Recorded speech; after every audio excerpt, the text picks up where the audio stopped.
এ বাস্তব, তুমি পরীক্ষা করলেই দেখবা রিপোর্ট আসবে এ প্রতিবন্ধী।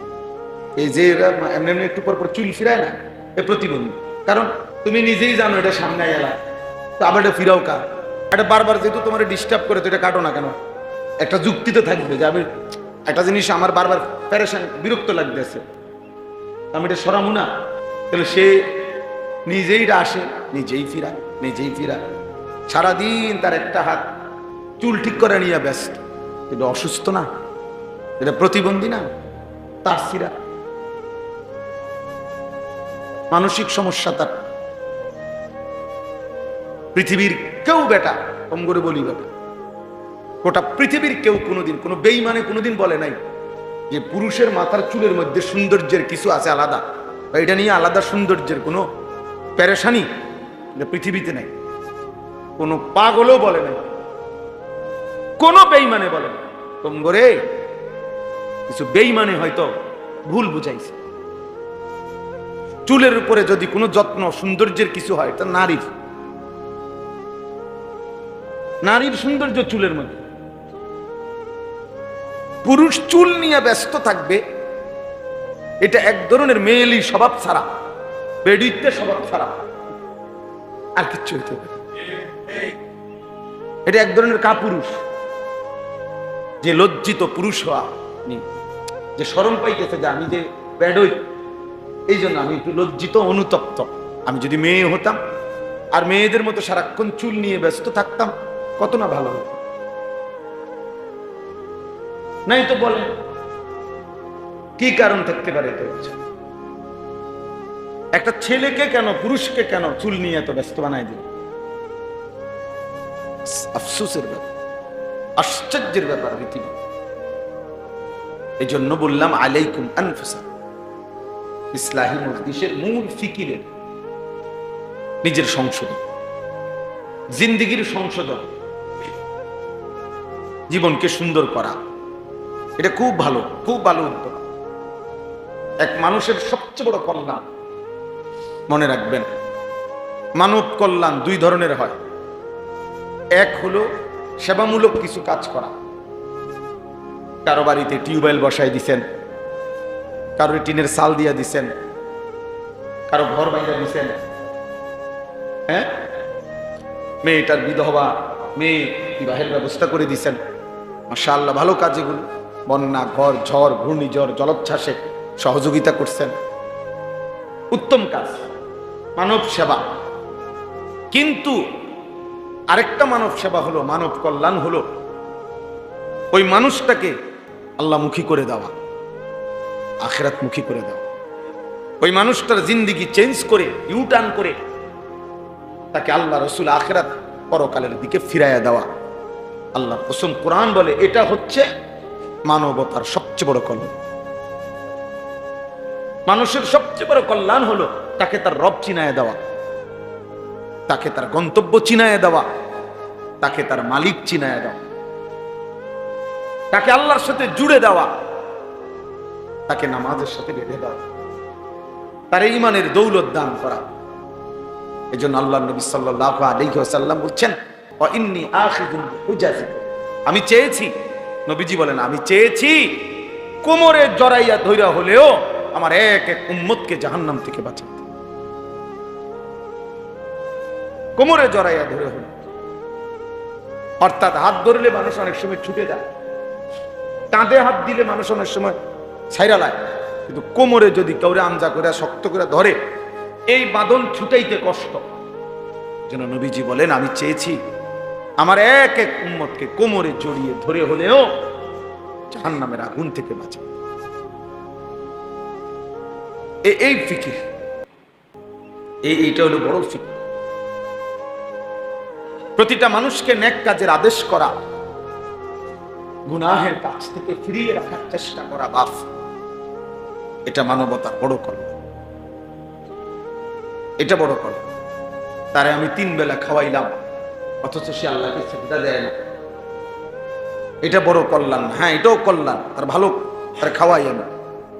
কিন্তু মানবতার, মানুষের সবচেয়ে বড় কল্যাণ হলো মানুষকে তার মালিকের সাথে জুড়ে দাও, জুড়ে দাও। এই জন্য কিতাবে আছে, নবী সাল্লাল্লাহু আলাইহি ওয়াসাল্লাম বলছেন, লাল্লাহু আশাদ্দু ফারাহান বিতাওবাতি আবদিহি, আল্লাহ তাআলা সবচেয়ে বেশি খুশি হয় বান্দা যখন তওবা করে গুনাহ ছেড়ে দিয়ে আল্লাহর কাছে ফিরে আসে।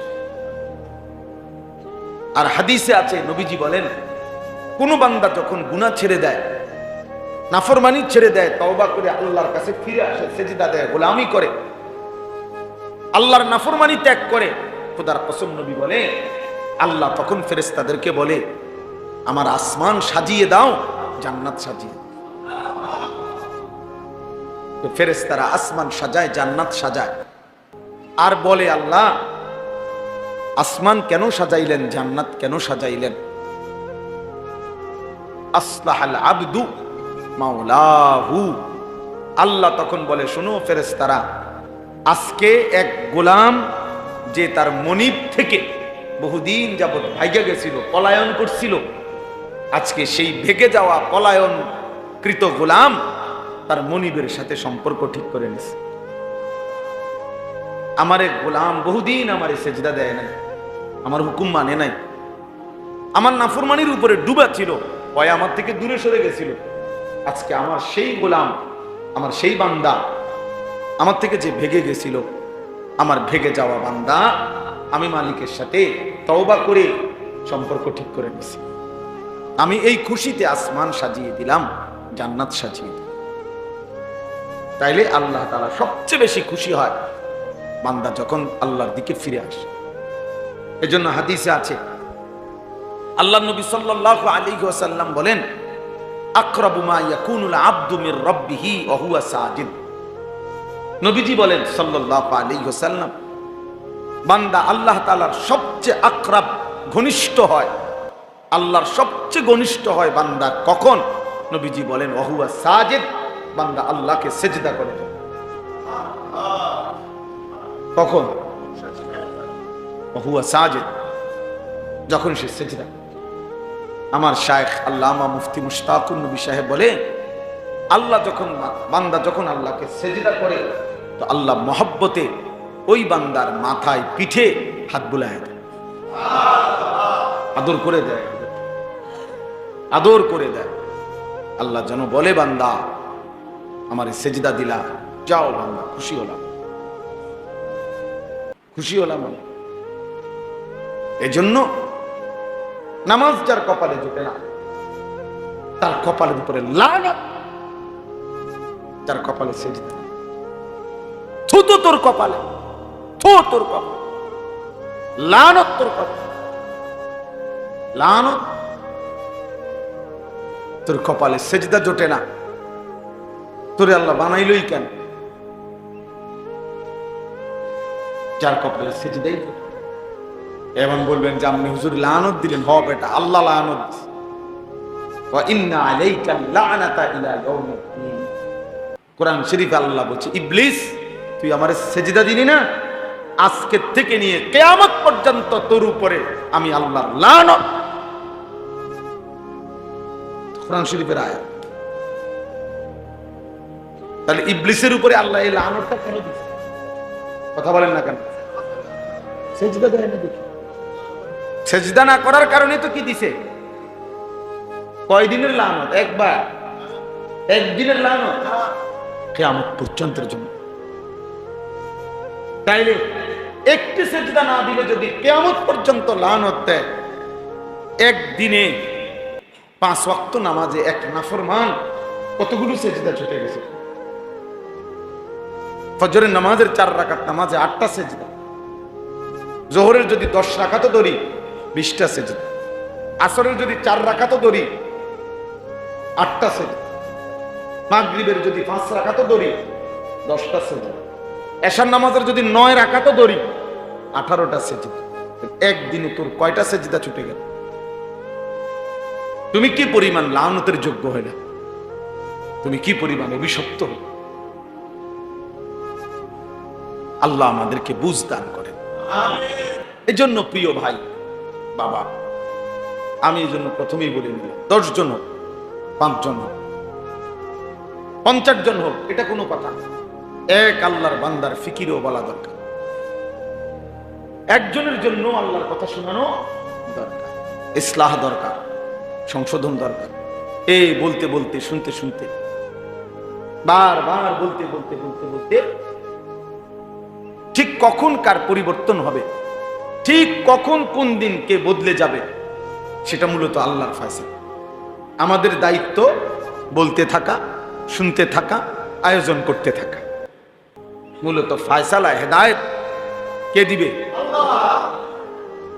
এতদিন ধরে ওয়াজ করি, কোন মানুষ তো ভালো হয় না।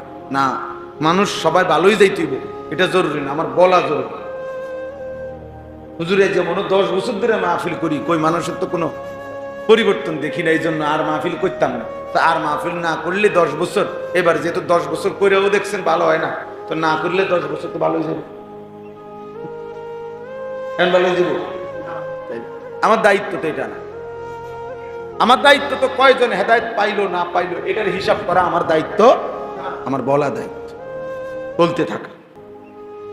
এই জন্য আপনারা রাসেল ভাই সহ আমারে বলছে, আমি ডেট দিছি, বাকিরাও আমি হয়তো সবাইকে চেহারা তো চিনি আলহামদুলিল্লাহ। আপনাদের এই হিলফুল ফুজুল নামে আপনাদের এই আয়োজন আপনারা ধারাবাহিক করবেন, ধারাবাহিক। 5 জন যদি আমনেগো সদস্য হন, আপনারা আগে নিয়ত করবেন যে দোস্ত আগে ওয়াদা করো আমরা 5 জন শুনবো কিনা। যদি বলেন তো 5 জন, তো হুজুরে কইয়া লইবেন আগে, হুজুর আমরা সদস্য হইলাম 30 জন, বা আমরা 10 জন নিয়ত করছি পাক্কা যে আমরা ওয়াজ শুনবো, আমরা আমগো 10 জনের লেগে কইবেন নি কম কথা বোঝেন নাই? এমন হুজুর যদি রাজি হয় বললাম লোক হইব 10 জন, আর যদি বেশি হয় আলহামদুলিল্লাহ, আর না হইলে আমরা 10 জনের বুঝ দিব। আপনি 10 জনরে বলবেন, আপনি 5 জনরে বলবেন, একজনকে বলবেন। আল্লাহ আমাদেরকে তৌফিক দান করে।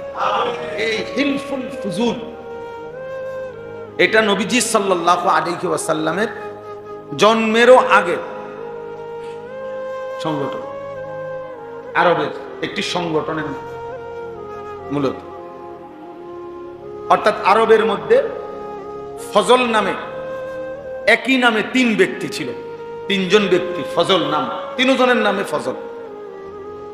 এই 3 জন ব্যক্তি একই নামের, ওনারা একসাথে অঙ্গীকার করছিল। হিলফুন মানে হলো ওয়াদা, অঙ্গীকার, শপথ। আর এই ফুজুল মানে হলো ফজল নামের 3 জন, বুঝছেন? এটা কিন্তু অনেকখানে এই সংগঠনের নাম আছে, দেখেন না, এই জন্য বলতেছি আর কি, সবার ভালো হইব। অর্থাৎ এই একই নামের 3 জন ব্যক্তি ফজল নামের, ওনারা মক্কায় একদিন সিদ্ধান্ত নিছে, শপথ করছে যে আমরা আমাদের এই মক্কায় আমরা সর্বাত্মক চেষ্টা করব এখানে যেন কারো উপরে কোনো জুলুম, ছিনতাই, কারো উপরে যেন অন্যায় না হয়, কেউ কারো উপরে যেন জুলুম করতে না পারে। আমরা মজলুমের পক্ষে, দুর্বলের পক্ষে আমরা সমর্থন করব, সহযোগিতা করব, সাহায্য করব, জালেমকে প্রতিহত করতে চেষ্টা করব, মজলুমের কল্যাণ করব, দুস্থ অসহায়ের কল্যাণ করব। এই একটা শপথ নিয়ে ওনারা কাজ শুরু করছিলেন। পরবর্তীতে বহু মানুষ এর সাথে যোগ হয়েছে এবং খোদ নবুয়ত পূর্ব মানে 40 বছরের আগেই আমাদের নবী সাল্লাল্লাহু আলাইহি ওয়াসাল্লামও এই ইনাদের এই হিলফুল ফুজুলের সাথে সক্রিয়ভাবে অংশগ্রহণ করছে। বুঝছেন না কথা? তো সেইখান থেকে আজকে 1500 বছর আগের এই পবিত্র নিয়তে, ভালো নিয়তে 3 জন ব্যক্তি একটি উত্তম কাজের জন্য নিয়ত করছিল, শপথ করছিল। তো সেই নাম আজকে 1500 বছর পরেও পৃথিবীতে কেমন পরিচিত না? কেমন পরিচিত! কত নামে আমরা তো ওয়াজে যাই, সারা বাংলাদেশে এই নামে শত শত এলাকায় কি আছে সংগঠন, হিলফুল ফুজুল। তাইলে তাহলে শুধু এটা বাংলাদেশে না অন্যত্র নাই? তাহলে এই জন্য বললাম মুখলেসানা খেদমত মানে নিষ্ঠার সাথে আল্লাহর সন্তুষ্টির জন্য কোনো খেদমত যদি করা হয় তো যুগ যুগ ধরে এটা টিকে থাকে। আল্লাহ তাআলা আপনাদেরকে তৌফিক দেন, কবুল করেন, আমিন। এইবার আমি একটা আয়াত পড়ছি, এই আয়াতের উপরে অল্প একটু কথা বললে আমার কথা শেষ ইনশাআল্লাহ। আমাদের প্রিয় ভাই হযরত মাওলানা মুফতি ইউসুফ বিন ইকবাল, এই মাওলানা বয়সে আমাদের অনেক কম, আলহামদুলিল্লাহ সে অনেক ভালো আলেম, অনেক ভালো আলেম। আমি ব্যক্তিগতভাবে তার বয়ান শুনি, তার কথা শুনি, তার প্রত্যেক কথায় 10 মিনিট 20 মিনিট আধা ঘন্টাও যদি কেউ শুনে, ভালো যারা আলেম তারাও অনেক খোরাক পায়। এত সুন্দর কথা বলতে, তবে এত দলিল ভিত্তিক রেফারেন্স ভিত্তিক কথা বলে, এটা অবাক। আলহামদুলিল্লাহ। এই আপনাদেরকে বলছে, আমি সেই তো শুনলাম যে কোন কোন আমল করলে হজ্জের সওয়াব পাওয়া যায়, উমরার সওয়াব পাওয়া যায়। তো দেখা যাবে হাজার হাজার পৃষ্ঠা খুঁজাও আমনে খুঁজে পাইতেন না, অসংখ্য হাদিসের কিতাব খুঁজাও আমনে এগুলোর একসাথ করতে পারতেন না। এটা আলহামদুলিল্লাহ উলামায়ে কেরাম আপনাদের কাছে যুগ যুগ ধরে আলেমরা পুরা কোরআন, পুরা হাদিস, পুরা দ্বীনকে একসাথ করে গবেষণা করে যুগে যুগে উম্মতের সামনে, উম্মতের উলামায়ে কেরামরা মানুষের জীবন চলার দিক নির্দেশনা, আখিরাতমুখী কল্যাণমুখী দিক নির্দেশনা দিয়ে যাচ্ছে। এটা উলামায়ে কেরামেরই একমাত্র খেদমত, যেটা এই পৃথিবীর আর কেউ করতে পারেও নাই, পারবেও না, কেউ পারবে না। কোন জেনারেল শিক্ষিত ব্যক্তি পুরা কোরআন সামনে নিয়ে, নবীজির সমস্ত হাদিসকে সামনে নিয়ে, পূর্বাপর সমস্ত কিছু বিশ্লেষণ করে উম্মতকে সঠিক দিক নির্দেশনা দেওয়া, এটা একমাত্র উলামায়ে কেরামেরই বৈশিষ্ট্য। এটা উলামায়ে কেরামেরই বৈশিষ্ট্য, বিশ্বাস করে। এজন্য উলামায়ে কেরাম থেকে বিচ্ছিন্ন হওয়া, উলামায়ে কেরাম থেকে বিচ্যুত হওয়া, ওই মানুষগুলো, ওই ব্যক্তিগুলো নিশ্চিত মনে রাখবেন ওরা সঠিক রাস্তা, গন্তব্য, মঞ্জিল পাবে না, মাঝখানে কোথাও না কোথাও হোঁচট খাইয়া পড়ে যাবে, পড়ে যাবে। প্রত্যেক সময়ে মনে রাখবেন, সর্বসময়ে কিছু মানুষ, কিছু ব্যক্তি, কিছু গোষ্ঠী প্রকাশ্যে কিংবা গোপনে সর্বদাই তৎপর থাকে, যারা উলামায়ে কেরামের বিরোধিতা করার জন্য সচেষ্ট। কারণ হইল তারা জানে মানুষ যত বেশি উলামায়ে কেরামের সাথে থাকবে, উলামায়ে কেরাম থেকে শুনবে, তত বেশি প্রকৃত দ্বীন, প্রকৃত ইসলাম, প্রকৃত আমল, প্রকৃত জীবন গঠন করতে পারবে। আর জীবন যদি সুন্দর হয়ে যায়, ঈমান আমলের উপরে উঠে যায়, মানুষ যদি অন্যায়, অশ্লীলতা, বেহায়াপনা, অসভ্যতা, নোংরামি, হারাম, অবৈধ উপার্জন এগুলা যদি উলামায়ে কেরামের বরকতে ছেড়ে দেয়, তাহলে মুনাফিক যারা, বেঈমান যারা, নামধারী ছদ্মবেশী মুসলমানের দুশ্মন যারা, তাদের লস, তাদের লস। এই জন্য সবসময় কিছু ব্যক্তি, মানুষ, গ্রুপের চেষ্টা থাকে, যারা সর্বদাই চেষ্টা করে উলামায়ে কেরাম থেকে মানুষকে কি করতে, বিচ্ছিন্ন। হ্যাঁ, আপনার নারী সংস্কার কমিশন, যেটা নিয়ে সারা বাংলাদেশ প্রতিবাদ করছে, বাংলাদেশের উলামায়ে কেরাম সহ ন্যূনতম ঈমান আছে, আমল আছে এমন বিবেকবান মুসলমান নারী পুরুষ প্রত্যেকেই বলছে যে কোরআন সুন্নাহ বিরোধী। এখানে অসংখ্য ধারা প্রতিবেদনে লিখছে তারা, যেটা প্রকাশ্যে আল্লাহর কোরআন বিরোধী, রাসূলের সুন্নাহ বিরোধী, এটা স্পষ্ট বলছে। উলামায়ে কেরামও দেখায় দিছে, সাধারণ বিবেকবান মুসলমান, ইমানদার মুসলমানও এটা দেখছে, শুনছে, জানে। কিন্তু অল্প কিছু নারী, নারী নামের কলঙ্ক, এরা আপনার গোটা জাতিকে বিদ্রুপ করে উলামায়ে কেরাম এবং ইসলাম এবং ধর্মের বিরোধিতা করে, তারা ধর্ম, আলেমদের বক্তব্য, কোরআন সুন্নাহর বক্তব্য সবকিছুকে প্রত্যাখ্যান করে তাদের দাবি যে নারীর অধিকার, মর্যাদা, তারা যা বলে, তারা যা চায়, নারী যা বলবে, নারী যা চাইবে, সেই অধিকারই তাকে দিতে হবে, তাদের বক্তব্য নেই। আর তাদের পক্ষে সমর্থন করে এমন কিছু নামধারী, মুখোশধারী মুসলমান আছে, নাউজুবিল্লাহ।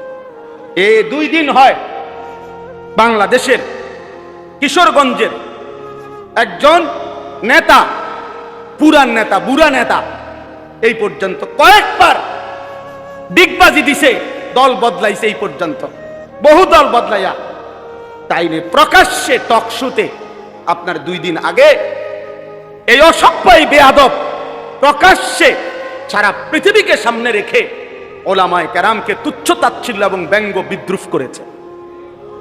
আজীব হবে। সে বলছে আমরা 500 টাকার মৌলবী, আমরা 1000 টাকার নাকি মৌলবী, আমগরে 500 টাকা দিলে আমরা ওয়াজ বদলায় ফেলি, আমরা ফতুয়া বদলায় ফেলি। নারীদেরকে বলছে তোমরা এই মোল্লাদের সন্তান পেটে ধারণ করবা না। এত বড় জঘন্য বেয়াদব বাংলাদেশে আরেকটা কেমনে জন্ম নিয়া এই ফ্যাসিস্ট পরবর্তী 5ই আগস্ট যেই সময় জালেম পলায় গেল, এরপরে এই জালেম কেমনে থাকলো এটা আশ্চর্য লাগতেছে। এত বড় জঘন্য বেয়াদব, এত বড় ভয়ানক বেয়াদব। বয়স্ক মানুষ, বয়স 60 বছরের কম হবে না, সে একেবারে সে বলতেছে মোল্লাদের ইসলামের মধ্যে কোনো মোল্লাতন্ত্র নাই, ইসলামে এক জিনিস, মোল্লাতন্ত্র আরেক জিনিস, মানে আমরা মোল্লারা হইলাম এক জিনিস, ইসলাম আরেক জিনিস। তুই কি কইলি পাগল, কি কইলি তুই?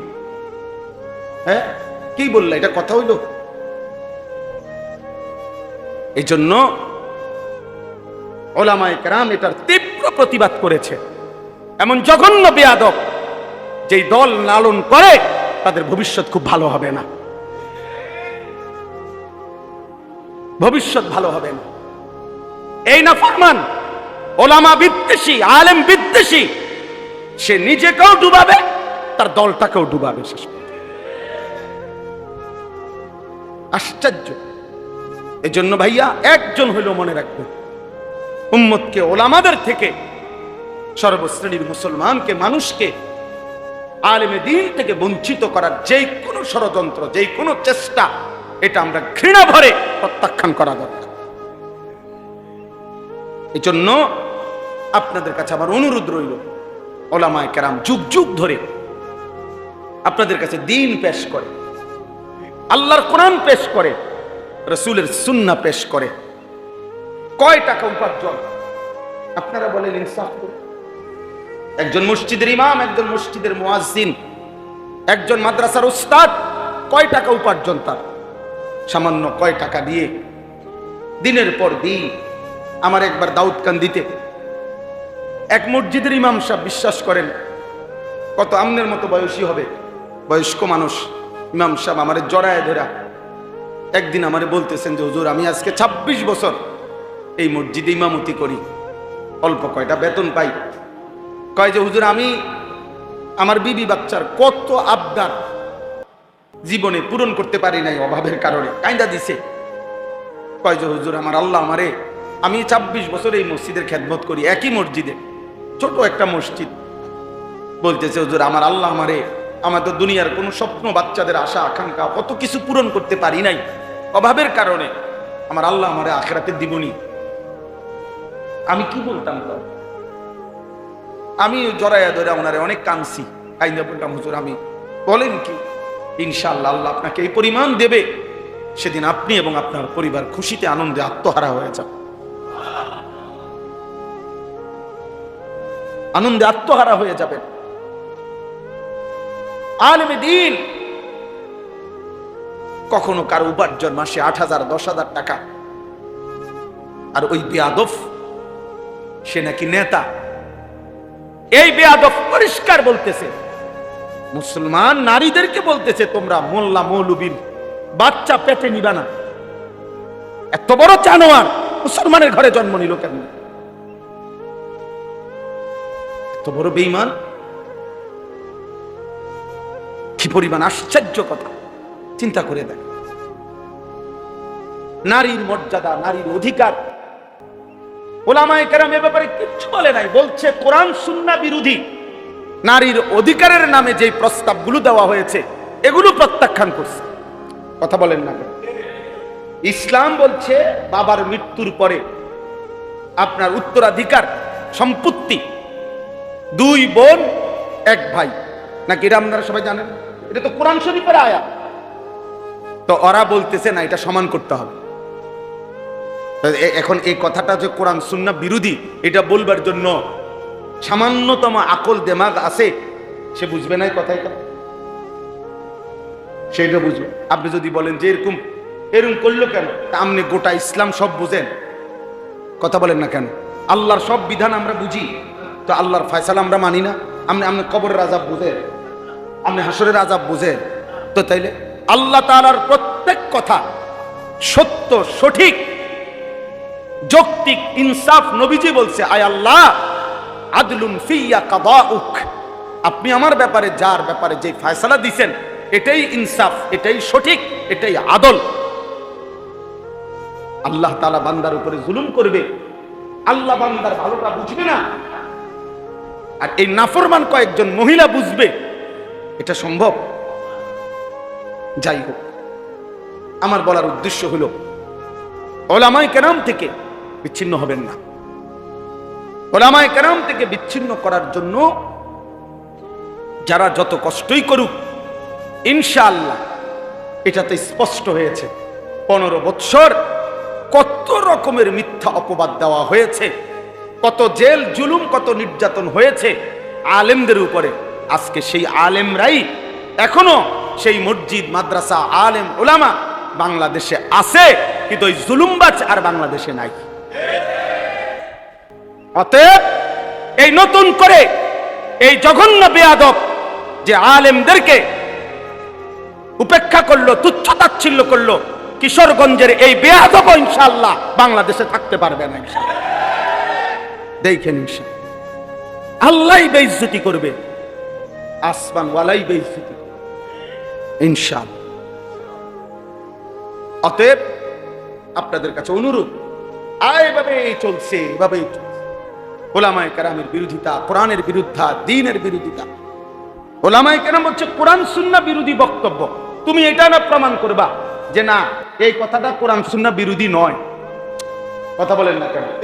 যে আমরা এটা লিখছি এটা কোরআন সুন্নাহ বিরোধী নয়, এটা বুঝে দিলে তো, এটা জনগণকে বললেই তো যে হুজুররা মিথ্যা বলতেছে, না এটা কোরআন সুন্নাহ বিরোধী না, এটা কইলেই তো হয়। অথবা এটা বলেন যে কোরআন সুন্নাহ বিরোধী কথা বাংলাদেশের 95% মুসলমান মানতে হবে, এটা কইয়া দেখো না, চাই না আমরা। এরপরে না আমাদের জনগণ মুসলমান প্রতিবাদ করে কিনা দেখা যাবে। মুসলমান তো এখনো মরে নাই, ইমানদার তো এখনো কি করে নাই, সবাই মরে নাই। এই জন্য আমি আপনাদের কাছে বললাম, আমরা প্রত্যেকে ইনশাআল্লাহ এই কুরবানি, কিছুদিন আগে, কয়েক বছর আগে আমি নিজেও একবার পত্রিকায় দেখছি, এক ভদ্রলোক পরামর্শ দিছে কোরবানিতে এই ব্যাপক পশু জবাই না করে এগুলো গরিব দুঃখীকে দান করে দিলে ভালো হতো। হেতের বুদ্ধি, হেতের বুদ্ধি। অর্থাৎ শরীয়তের একটি বিধানের জন্য যে টাকাটা খরচ হয়, এটা শরীয়তের এই বিধান পালন না করে ওনার গরিব দুঃখীর লেগে মায়া লাগছে, গরিব দুঃখীর লেগে তুমি ভিন্ন টাকা উঠাইয়া মানুষদেরকে ভিন্নভাবে দান সৎকা করার জন্য উৎসাহিত করতে পারো না? এই দেশের মানুষ কুরবানির টাকা গরিবকে দিতে হইব কেন? গরিবকে আলাদা টাকা দেওয়ার জন্য উৎসাহিত করতে আলেম ওলামারা নিষেধ করছে, কথা বলেন না কেন? নিষেধ করছে। আমরা বলছি যে গরিব দুঃখী এতিম অসহায়কে দিয়েন না, তো তুমি কোরবানির টাকা দিয়া গরিব দুঃখীরে দিবা কেন? কোরবানি না দিয়ে, এটা শরীয়তের বিধান। শরীয়তের বিধান কিনা? সাহাবায়ে কেরাম জিজ্ঞাসা করছে, মা হাযিহিল আদাহি, হে আল্লাহ রাসূল কুরবানিটা কি? নবীজি বলছে, সুন্নাতু আবিকুম ইব্রাহিম, তোমাদের পিতা ইব্রাহিমের সুন্নাত। এবার নবীজিকে জিজ্ঞাসা করছে, ফামা লানা ফিহা ইয়া রাসূলুল্লাহ, হে আল্লাহর রাসূল কুরবানি করলে আমাদের লাভ কি? নবীজি বলছে, বিকুল্লি শাআরাতিন হাসানা, প্রত্যেকটি পশমের মধ্যে এক একটা নেকি। তাহলে কোরবানি মানে পশু জবাই শুধু, এটা ইবাদত, পশমে পশমে নেকি। আচ্ছা আরো শুনেন, নবীজি সাল্লাল্লাহু আলাইহি সাল্লাম বলেন, মা আমিলা আদমিন মিন আমালি ইয়াউমিন নাহর আহাব্বা ইলাল্লাহ মিন ইহরাকিদ দাম। আল্লাহর নবী সাল্লাল্লাহু আলাইহি সাল্লাম বলেন, কোন মানুষ কুরবানির দিন আল্লাহর সবচেয়ে প্রিয় উত্তম আমল যা করে কুরবানির দিন, সেটা হলো ওই পশু জবাই। এরপরে নবীজি বলেন, এই হাদিসের 4টা অংশ, এই প্রথম অংশ বললাম। দ্বিতীয় অংশ নবীজি বলেন, ইন্নাহু ইয়াতি ইয়াউমাল কিয়ামাতি বিকুরুনিহা ওয়া আশআরিহা ওয়া আজলাফিহা। ওই ব্যক্তি কুরবানি যে করলো, কিয়ামতের দিন সে ওই প্রাণীর শিং, পশম এবং আজলাফ মানে পায়ের যে খুর আছে না, এই খুর, নবীজি বলেন সে শিং, পশম এবং খুরগুলো সহ হাসরের ময়দানে মিজানের পাল্লায় ওজনের জন্য নিয়ে আসবে। এখন কি অর্থ? কি অর্থ হইল শিং, খুর এবং পশম, পুরা সারা শরীর চামড়ার পশম। তাহলে এগুলো যেহেতু মিজানের পাল্লায় ওজন হিসাবে দিব, তো গোস্তটি হালাই দিব, তোমার তো গোস্ত হালাই দিব, এটা নি বুঝাইছে। মানে শিংটাও বাদ যাবে না, খুরটাও বাদ যাবে না, একটা পশমও কি যাবে না, বাদ যাবে না, পুরা আস্থা তার কোরবানিটা তার মিজানের পাল্লায় উঠানো হবে। কি পরিমাণ নেই কি হবে, কি পরিমাণ নেই কি হবে। তো এটাকে খামখেয়ালি, এটা শুধু গরু জবাই। এরপরে 3 নম্বর অংশ, নবীজি সাল্লাল্লাহু আলাইহি সাল্লাম বলেন, ওয়া ইন্নাদ দামা লা ইয়াকাউ মিনাল্লাহি বিমাকানিন ক্বাবলা আন ইয়াকা মিনাল আরদ। অর্থ কি? আগে কুরবানকে কুরবান বলে কেন? মানে এই যে পশু জবাই করার এই উৎসবটাকে, ইবাদতটাকে কি বলে? কুরবানি বলে। কুরবান অর্থ হলো, কুরবান শব্দটি আরবি, এই আমি যে আয়াত পড়ছি এখানে আছে, ইজ কাররাবা কুরবানান। তো কুরবান শব্দের অর্থ হলো কুরব, নৈকট্য অর্জন করা, কারো ঘনিষ্ঠ হওয়া। মানে কুরবানির মাধ্যমে সবচেয়ে কম সময়ে বান্দা আল্লাহর ঘনিষ্ঠ হয়, নৈকট্য অর্জন করে, এই জন্য কুরবানকে কুরবান বলা হয়। এখন সবচেয়ে কম সময়ে মানে কি, এটা আপনি ব্যাখ্যা দিলে বুঝবেন। ওই হাদিসের অর্থের জন্য বলতেছি, আপনি এমনি আগে বাংলায় বুঝেন, তাইলে হাদিসের তর্জমা বুঝতে সুবিধা হবে। মনে করেন একটা গরু, ছাগল, ভেড়া, বকরি, দুম্বা, মহিষ, এটারে মাটিতে শোয়াইল জবাইয়ের জন্য, কেমন? এখন আপনি বলেন এই গলা আর মাটি, মানে যে গলাটা যে শোয়াইলো জবাই করার জন্য, গলাতে তো কি লাগাবে? ছুরি দিবে। এখন গলার থেকে মাটি ব্যবধান করবে 1 হাত, আধা হাত, 1 বিঘত, অথবা 4 আঙ্গুল 5 আঙ্গুল। আচ্ছা ধরি আমরা 1 বিঘত, সর্বোচ্চ 1 বিঘা কি 1 বিঘত, এর বেশি তো হবে না। তাহলে গলা থেকে মাটি ব্যবধান 1 বিঘত। এখন বলেন, প্রাণীটা যখন জবাই করবে কুরবানির দিন, এই গলার মধ্যে যখন ছুরি চালাবে, তখন রক্তের ফোঁটা মাটিতে যে পড়বে, প্রথম ফোঁটা, কয় মিনিট লাগবে? 2 সেকেন্ড ধরে নিলাম, 3 সেকেন্ড, এর বেশি তো না। 2 থেকে 3 সেকেন্ডের ভিতরেই রক্ত কোথায় পড়বে? মাটিতে। কারণ কি? গলার থেকে মাটিতে একদম কাছে, ঠিক না? জবাইয়ের সাথে সাথে। এই নবীজি সাল্লাল্লাহু আলাইহি সাল্লাম বলেন, ওই হাদিসের অর্থ, কুরবানির দিন বান্দা যখন ওই প্রাণী জবাই করে, তো রক্তের প্রথম ফোঁটা জমিনে পড়বার আগেই 7 আসমানের ঊর্ধ্বে আল্লাহর আরশে পৌঁছে যায়। তাহলে 2 থেকে 3 সেকেন্ডের মধ্যে বান্দা আল্লাহর কি হয়ে যায়? ঘনিষ্ঠ। এই জন্য এটারে কুরবান। এত দ্রুততম সময় বান্দা আল্লাহর নৈকট্য হাসিল করে, এই জন্য এটাকে কুরবান। এই জন্য নবীজি বলেন, রক্ত মাটিতে পড়বার আগে আগেই আল্লাহর কাছে পৌঁছে যায়। ফাতিবু বিহা নাফসান। এবার নবীজি বলেন 4 নম্বর অংশ হাদিসের, নবীজি বলেন, অতএব তোমরা খুশি খুশি কুরবানি করো। কি কুরবানি করো?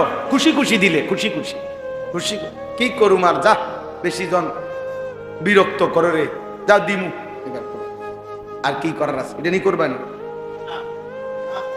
প্রত্যেক বছর দিয়ে আইতেছি, হ্যাঁ 10 জনের লগে চলন লাগে, হ্যাঁ মানুষে কি মনে করবো, যা দেও, আর কি করার আছে, এটা নিয়ে কুরবানি। এই বুঝেন না?